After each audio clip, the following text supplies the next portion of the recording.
pues vamos a empezar con el tema, ¿no? Imaginaos que estamos en un juicio.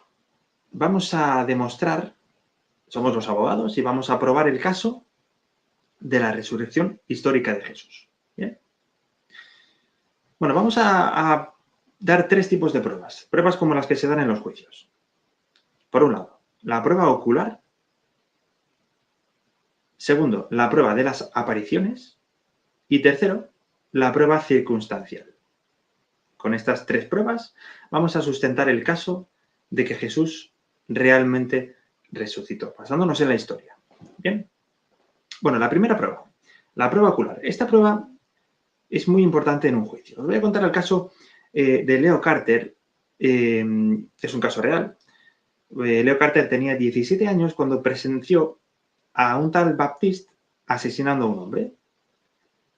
Así que como el asesino, Baptiste, vio a Leo, vio que lo había visto matar a otra persona, pues entonces el asesino, Baptiste y dos amigos fueron a por Leo, a matarlo. Encontraron a Leo cuando paseaba con dos amigos. Es decir, el asesino y sus dos amigos encontraron a Leo y sus dos amigos. ¿Qué hicieron? Mataron a los dos amigos de Leo y a él le dieron un tiro en la cabeza y otro en la columna. ¿Qué pasó? Que contra todo pronóstico, Leo sobrevivió. Así que se convirtió en el único testigo ocular, tanto del primer crimen como el del de sus amigos. El testimonio de Leo sirvió para mandar a los tres asesinos a la cárcel por el resto de sus días. Este caso demuestra la importancia de los testigos oculares. Bueno, pues vamos a trasladarnos al caso de Jesús. ¿Qué testigos oculares tenemos en el caso de Jesús? Bueno, pues tenemos 4 testigos oculares. ¿Vale? Vamos a explicarlo ahora. Los evangelistas, Mateo, Marcos, Lucas y Juan. Y quizás alguien diga, un momento, pero Marcos y Lucas no fueron testigos oculares. Bueno, es cierto, ellos no vivieron de primera mano, o por lo menos la mayor parte de los relatos que se mencionan en sus libros. Pero Marcos consiguió seguramente su información de Pedro y Lucas de Pablo. Así que, aunque estos dos evangelistas no fueron realmente testigos oculares, lo que cuentan sí que viene de testigos oculares. Además, si nos vamos a lo que es un relato histórico, esto ocurrió hace 2000 años y los 4 evangelios se escribieron entre 11 y 60 años después de los hechos relacionados con Jesús. Eso es muy cerca en el tiempo, históricamente hablando. Así que tenemos 4 evangelistas, 2 directos, perdón, 4 testigos oculares, 2 directos, 2 indirectos, pero lo que cuentan proviene de testigos oculares. Así que a la práctica podemos decir que tenemos 4 testigos oculares. Bueno, ¿y qué nos cuentan estos testigos oculares? ¿No? Leo Carter pues, contaba cómo este asesino perpetró el crimen. ¿Qué nos cuentan estos 4 testigos oculares sobre el caso de la resurrección de Jesús? Bueno, pues nos cuentan varios eventos, pero vamos a centrarnos en 3 eventos. Lo primero que nos cuentan es la muerte de Jesús. Bueno, esto es algo que se dice claramente en la Biblia, ¿no? Jesús murió. La Biblia lo dice claramente. Pero si nos vamos fuera de la Biblia, a escritos extrabíblicos, pues nos encontramos también con, por ejemplo, que el historiador romano Tácito, que no era amigo del cristianismo,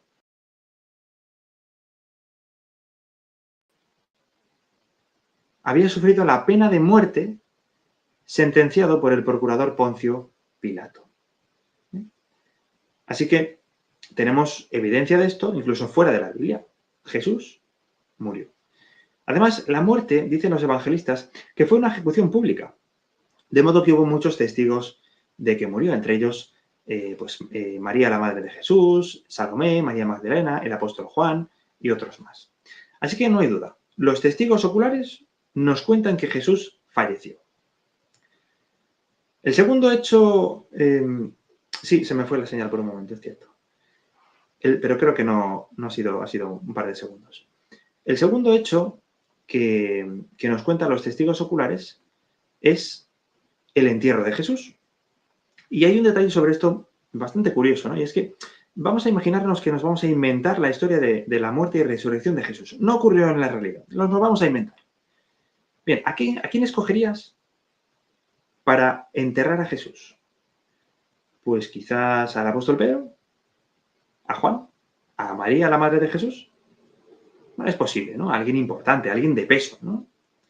Pero, ¿y qué pensaríamos si el relato nos cuenta que fue un miembro del Sanedrín, este Sanedrín que condenó a Jesús, es decir, uno de los enemigos de Jesús, José de Arimatea, aunque es verdad que luego cambió, ¿no? Parece ser que cambió de actitud, pero fue este el que enterró a Jesús. Este detalle, la verdad es que no tendría mucho sentido si la historia fuera una invención. Así que demuestra que el entierro de Jesús fue un hecho histórico, porque relata algo que no sería lógico mencionar si fuera una invención. Según el fallecido John A. T. Robinson de la Universidad de Cambridge, el entierro de Jesús en la tumba es uno de los hechos más tempranos y mejor atestiguados sobre Jesús. Vamos con el tercer hecho. Los testigos oculares, los evangelistas, nos relatan la tumba vacía. Claro, nadie hubiera creído en la resurrección de Jesús si su cuerpo todavía estuviera en la tumba. De hecho, fijaos en cómo se desenvolvió la disputa entre los cristianos y los judíos con respecto al cuerpo de Jesús, ¿no? Los cristianos dijeron, Jesús resucitó. Los judíos respondieron, no, los discípulos robaron el cuerpo. Los cristianos ante esto respondieron, pero los guardias de la tumba, que estaban custodiando el cuerpo, habrían impedido el robo. Y los judíos replicaron, no, porque los guardias se quedaron dormidos.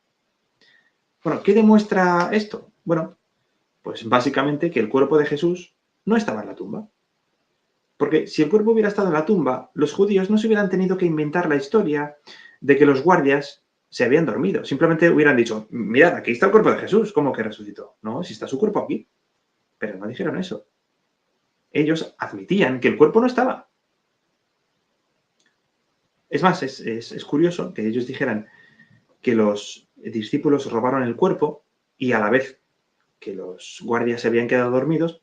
Es curioso porque, de ser cierto, si los guardias se habrían quedado dormidos, ¿cómo iban a saber que los que hubieran robado el cuerpo eran los discípulos si estaban dormidos? Es decir, estaban poniendo el testimonio de unas supuestas personas que estaban dormidas. No tiene ningún sentido. Pero bueno, el caso es que el cuerpo de Jesús no estaba en la tumba, porque tanto los cristianos, que defendían su resurrección, como los judíos, que defendían que no, admitían que el cuerpo no estaba en la tumba.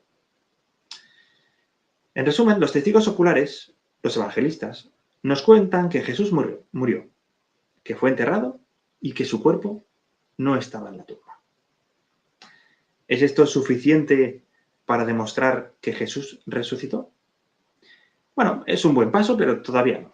Así que vamos con la segunda prueba en este juicio. La prueba de las apariciones. Pues vamos a contar otra historia real, ¿no? Esto ocurrió en 1963 y resulta que habían enterrado al cuerpo de una joven llamada Addie McCollins en Alabama. 25 años después, su familia decidió desenterrar el cuerpo para trasladarlo a otro cementerio. Pero qué casualidad que los restos no estaban en la tumba. Bueno, se sugirieron varias posibilidades, pero lo que nadie dijo es que la joven Addie había sido resucitada. ¿Por qué? Bueno, pues porque, evidentemente, simplemente la ausencia del cuerpo no es una demostración de una resurrección. Así que, aunque hemos demostrado de forma histórica, según los testigos oculares, que Jesús murió, fue enterrado y su cuerpo no estaba en la tumba, tenemos que seguir con el caso para demostrar la resurrección. Así que vamos a presentar la segunda prueba, ¿no? La prueba de las apariciones. La Biblia relata cómo Jesús resucitado se apareció ante muchos testigos presenciales. Por ejemplo, Lucas escribe en Hechos 2:32, a este Jesús Dios lo resucitó, del cual hecho todos nosotros somos testigos. El apóstol Pablo da más detalles al respecto. Mira, os voy a leer 3 versículos, están en 1 Corintios 15. del 5 al 8 y es muy interesante. Dice, y que se le apareció a Cefas, hablando de Jesús después de resucitado, después a los 12, luego se le apareció a más de 500 hermanos a la vez, la mayoría de los cuales siguen con nosotros, aunque algunos ya se han dormido en la muerte. Después se le apareció a Santiago, luego a todos los apóstoles. Al final, se me apareció a mí.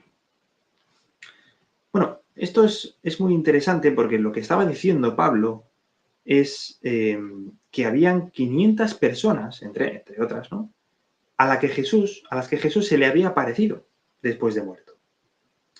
Pero da un detalle importante, dice que la mayoría sigue con vida. Es decir, lo que le estaba diciendo a su auditorio, Pablo, era, mira, hay 500 personas a las que Jesús se le apareció y están por ahí, están vivas, la mayoría. Si no me creéis, id y preguntadles. Os pregunto a vosotros, ¿habría dicho eso Pablo si no supiera que esos 500 iban a corroborar su historia? No tendría sentido, ¿no?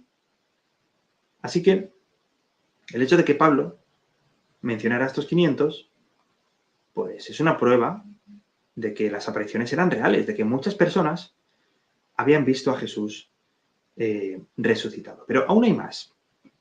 Hubo personas que no creyeron en Jesús en vida, pero que cambiaron radicalmente alegando haber visto a Jesús resucitado. Por ejemplo, Santiago, el medio hermano de Jesús, creció con Jesús, pero no era uno de sus discípulos. Es posible que Santiago hubiera estado entre los familiares que dijeron de Jesús, ha perdido el juicio, está loco. ¿Pero qué pasó después de su muerte y supuesta resurrección? Pues que Santiago pasó de ser un incrédulo a ser un miembro prominente y al parecer un apóstol de la congregación de Jerusalén. Y esta escribió uno de los libros bíblicos.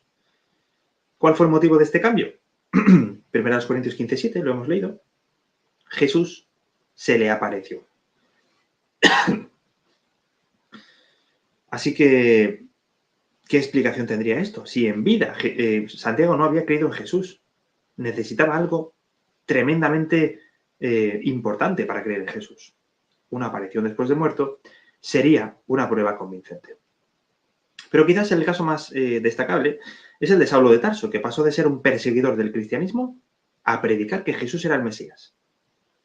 ¿Por qué hizo este cambio? Bueno, él mismo lo explica, ¿no? Jesucristo resucitado lo convenció de que era el Mesías. Hay personas que tratan de darle una explicación naturalista a las apariciones. Por ejemplo, dicen que en realidad fueron alucinaciones. Pero, ¿qué pasa? Que una persona puede tener una alucinación, pero 500 personas a la vez no pueden alucinar con lo mismo, porque eso es algo que genera la mente, la alucinación. Por lo tanto, el hecho de que 500 personas vieran lo mismo descarta el hecho de que fuera una alucinación. Tenía que ser real. Además, sería razonable pensar que una ilusión óptica cocinaría pescado y lo serviría como hizo Jesús resucitado en Galilea. ¿Acaso si fuera una alucinación invitaría a los presentes a palpar sus manos y sus pies? No tiene ningún sentido. Por lo tanto, la Biblia aporta pruebas contundentes sobre las apariciones de Jesús después de muerto. Y esto sí que prueba contundentemente que Jesús había resucitado. Bueno, ya tenemos dos pruebas. Dos pruebas, la prueba ocular y la prueba de las apariciones. Pero vamos a una tercera y última prueba. La prueba circunstancial. Volvamos a un caso real. Me parece que hay un documental de esto en Netflix. El caso de Timothy McVeigh, que puso un camión lleno de explosivos y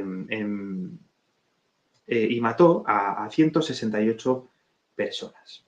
Bueno, nadie lo vio, pero lo pudieron condenar. ¿Por qué? Gracias a la prueba circunstancial. Por ejemplo, pues un comerciante dijo que McVeigh alquiló un camión Ryder, que fue el mismo que se usó para el atentado.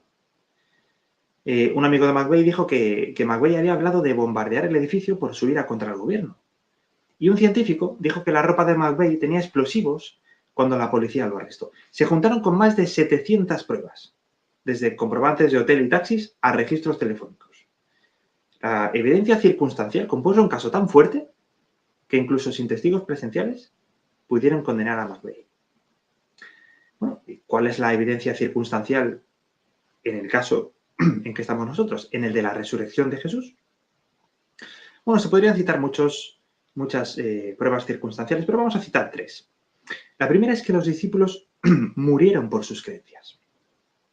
Pensemos un momento en lo que significaba ser cristiano en aquellos días. No se ganaba dinero, prestigio. No, dice la Biblia que muchos cristianos primitivos aceptaron gozosamente el saqueo de sus bienes, llevaron una vida de sacrificio y aguantaron persecuciones que en muchos casos llevaba a la muerte. ¿Por qué? ¿Por qué iban a aguantar todo esto? ¿Verdad que tú no estarías dispuesto a morir por una mentira? No la llevarías tan lejos. Pues los discípulos tampoco. Tampoco morirían por defender una mentira. La segunda prueba circunstancial fue la conversión de muchos judíos al cristianismo. Para los judíos, sus costumbres eran muy importantes, como las tradiciones para los católicos. Sin embargo, de repente muchos judíos cambiaron, abandonaron muchas costumbres muy arraigadas. Dejaron de sacrificar animales para el perdón de sus pecados. Dejaron de darle tanta importancia a la ley mosaica y aceptaron al Mesías como alguien que sufrió y murió por ellos, y no como un revolucionario político como creían los judíos. ¿Por qué? Bueno, pues porque habían visto a Jesús resucitado de entre los muertos. Y una tercera evidencia circunstancial es la creación de la congregación cristiana. Pensemos un momento, ¿cómo podría un grupo de personas poner patas arriba al mundo predicando que un carpintero de un pueblecito desconocido había vencido a la muerte? Eso suena ilógico de todas las maneras donde se mire. Pero la realidad es que en pocos años el cristianismo se propagó por todo el mundo conocido, llegando a ser actualmente la religión mayoritaria, aproximadamente 1/3 de la población mundial. La pregunta es, ¿cómo pudieron hacerlo sin un motivo de verdadero peso detrás? Para motivar semejante revolución, tenía que haber una razón muy poderosa. N.T. Wright, un historiador británico, dice: es por esta razón que yo como historiador, no como creyente, no como testigo de Jehová, no, como historiador, no puedo explicar cómo se levantó el cristianismo en sus principios a menos que Jesús haya resucitado. Bueno, llegamos al final del juicio y creo que las pruebas están de nuestro lado, ¿no? Pero bueno, vamos a hacer un resumen y vamos a usar otro enfoque sencillo y breve de todo esto que hemos dicho, ¿no? Vamos a resumirlo en 3 posibilidades. Hay 3 posibilidades en cuanto a la resurrección de Jesús. Posibilidad 1. Jesús no resucitó. Perdón, otra vez, no sé por qué está el internet un poquito raro hoy. Decíamos, opción 1, Jesús no resucitó, pero los discípulos dijeron que sí porque alguien los engañó. Segunda opción, Jesús no resucitó, pero los discípulos escribieron que sí porque fueron ellos los que querían engañar a los demás. Tercera opción, los discípulos dijeron que Jesús resucitó porque realmente resucitó. Bueno, vamos a ver la primera. Los discípulos fueron engañados. Bueno, esto no tiene ningún sentido. ¿Por qué? Porque ya hemos visto que la ejecución fue pública, de modo que ellos mismos vieron a Jesús morir, ser enterrado. De modo que nadie podría haberlos engañado con respecto a la muerte de Jesús. Y por otro lado, muchos de ellos fueron testigos de las apariciones de Jesús después de muerto. De nuevo, nadie podría haberlos engañado para creer que Jesús habría resucitado cuando no lo hizo. De manera que esta opción no tiene ningún sentido. La segunda opción, Jesús tampoco resucitó, pero fueron los discípulos los que querían engañar a los demás, por cualquier razón. Bueno, hemos visto detalles como que un miembro del Sanedrín enterró a Jesús, o como que las mujeres, como decía Pixelando la historia, muy, muy buen detalle, las mujeres fueron las primeras en encontrar la tumba de Jesús vacía. ¿Y qué pasaba? Pues que el testimonio de la mujer en aquel tiempo valía muy poco. Así que, ¿qué sentido hubiera tenido? Que los discípulos se inventaran la historia de la resurrección de Jesús y poner estos datos sin ningún sentido, como que uno de sus enemigos enterró a Jesús, como que las mujeres que no tenían ningún poder probatorio encontraron su cuerpo, no tenía ningún sentido eso. Si fuera una invención, lo habrían hecho mejor. También los cambios en la sociedad judía o las conversiones de opositores al cristianismo tampoco hubieran tenido una explicación si fuera una invención, porque todos estos opositores y judíos no creyeron en Jesús cuando Jesús estaba vivo, cuando hablaba, cuando hacía milagros, cuando enseñaba, cuando curaba, cuando resucitaba, y no creían en ellos, en Jesús. Iban a creer ahora en Jesús simplemente por el testimonio de unos discípulos que decían, se inventaron que sí. No, tenían que tener una razón muy poderosa para creer en Jesús, como que lo vieron resucitado de entre los muertos. Y por último, tampoco tiene sentido que los discípulos fueran los engañadores que se inventaran la historia, porque estos mismos discípulos sufrieron la pena de muerte, muchos de ellos, por defender esto. ¿De verdad? Pensemos un momento, ¿de verdad creemos que ellos habrían muerto por defender una mentira? No tiene sentido. Así que, y finalizando, la única opción posible a todos estos hechos es que Jesús hubiera resucitado realmente, que ni hubieran engañado a sus discípulos ni ellos quisieran engañar. Los discípulos dijeron que Jesús había resucitado porque fue lo que realmente ocurrió.